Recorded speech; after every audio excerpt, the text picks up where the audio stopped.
Pendant 20 ans, j'ai travaillé que dans des grandes entreprises. J'étais cadre dans les ressources humaines. J'ai travaillé au Grand Magasin du Printemps.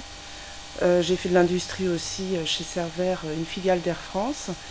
Et là, mon dernier poste, j'étais chez Hermès, sur la région parisienne. Et puis j'ai eu envie de changer parce que je ne souhaitais plus être sur des grands groupes, dans des organisations un peu lourdes. Et donc sur le choix de partir en province, on a choisi de se rapprocher de la famille en Béarn. Et donc voilà, on est arrivé ici. Et la question s'est posée de qu'est-ce que je peux faire maintenant professionnellement, et l'envie de changer et de revenir sur quelque chose qui m'a toujours passionnée, qui est un travail manuel, et de revenir vers l'artisanat, et notamment quelque chose qui est très sensible pour moi, tout ce qui est artisanat d'art.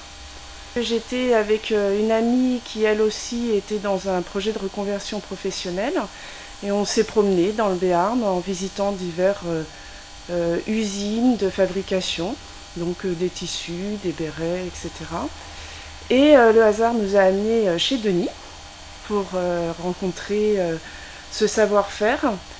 Et on a eu une discussion où il nous a expliqué son projet, qu'on a trouvé touchant, parce qu'il est militant, et que ça c'est quelque chose qui est important pour moi aussi, de se maintenir des savoir-faire et d'avoir le courage de le faire.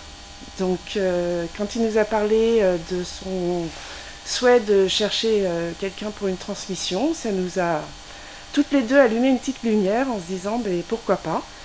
Et on a réfléchi au projet, on en a parlé longuement avec Denis, et on a décidé de se jeter dans ce projet à deux, parce qu'on n'est pas trop de deux pour reprendre le relais après Denis.